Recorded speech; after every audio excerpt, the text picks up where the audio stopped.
12 September 2025 तारीख लक्षात ठेवा।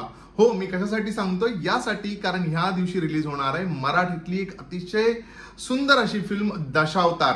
त्याचा टीजर रिलीज झालाय आणि त्याच टीजर बद्दल मी ह्या रिव्ह्यू मध्ये बोलणार आहे, ह्या व्हिडिओ मध्ये बोलणार आहे। सो कसा वाटलाय मला टीजर ते सांगण्यापूर्वी चॅनलला जर का सबस्क्राईब केलं नसेल तर लगेच सबस्क्राईब करा, म्हणजे माझे रिव्ह्यूज तुमच्यापर्यंत पोहोचत राहतील। चला तर पटकन दशावतारचा टीजर रिव्ह्यू सुरू करूया।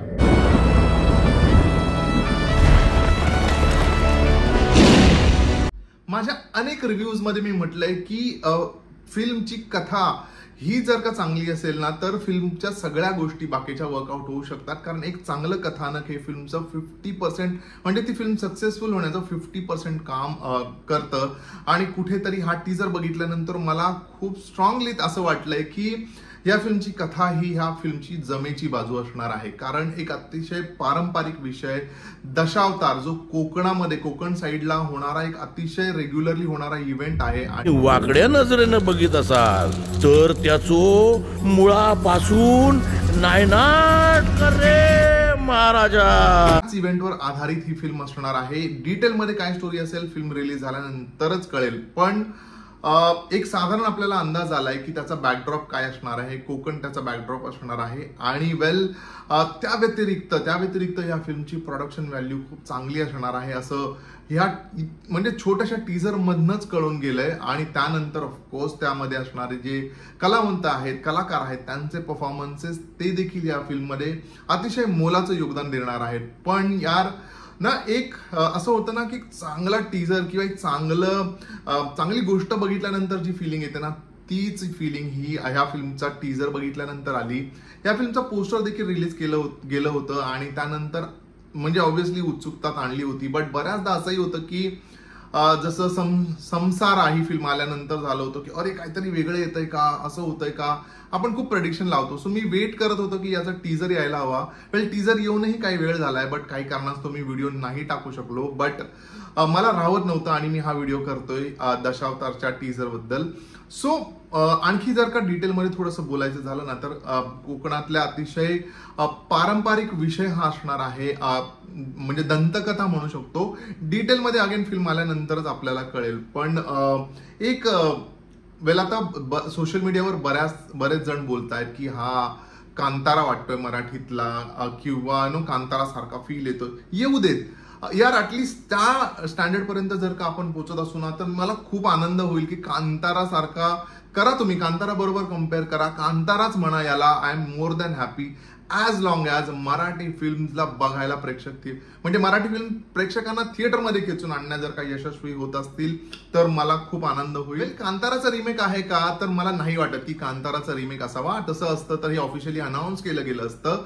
पण मला वाटतं ही अतिशय ओरिजिनल स्टोरी असणार आहे आणि खूप छान पद्धतीने ती प्रेझेंट केली जाणार आहे। कारण काही सीन्स काही फ्रेम्स आपल्याला ज्या दिसत आहेत ना त्यामुळे हेही कळतंय की सिनेमॅटोग्राफी ह्या फिल्म मधलं अतिशय महत्वाचा ऍस्पेक्ट असणार आहे। खूप छान सिनेमॅटोग्राफी असणार आहे, कलर टोन हा खूप छान आहे।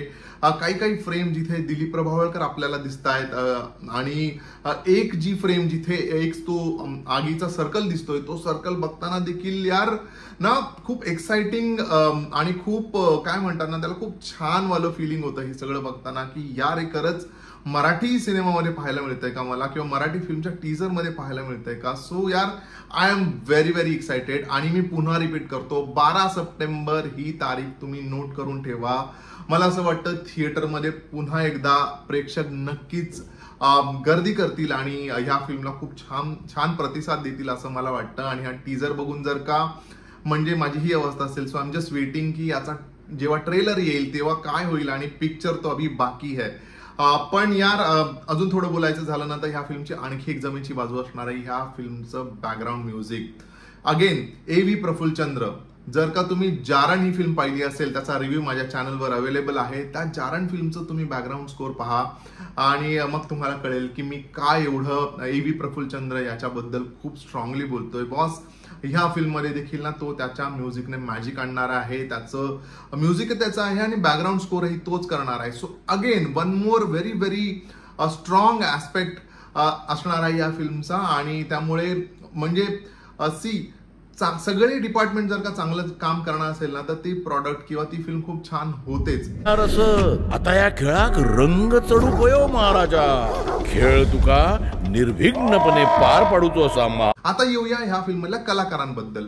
सो फिल्म मध्ये पटापट झलक दाखवत आपल्याला कळलंच आहे की कोण कोण ह्या फिल्म मध्ये असणार आहेत. टीजरची सुरुवात ज्या दमदार आवाजात होते आणि अतिशय पारंपरिक असं गाराणं महेश मांजरेकरांच्या आवाजात आपल्याला ऐकायला येतं. त्यानंतरच कळतं की महेश मांजरेकरांचा सुद्धा या फिल्म मध्ये अतिशय महत्वाचा रोल असणार आहे. त्यामुळे अगेन एक्साइटमेंट एक लेवल अजून वर आहे. त्यामुळे लेट सी. ऑफकोर्स आपल्याला दिसतायत भरत जाधव दिसतायत, प्रियदर्शनी इंदलकर दिसते, अभिनय बेर्डे दिसतोय, सुनील तावडे दिसतायत.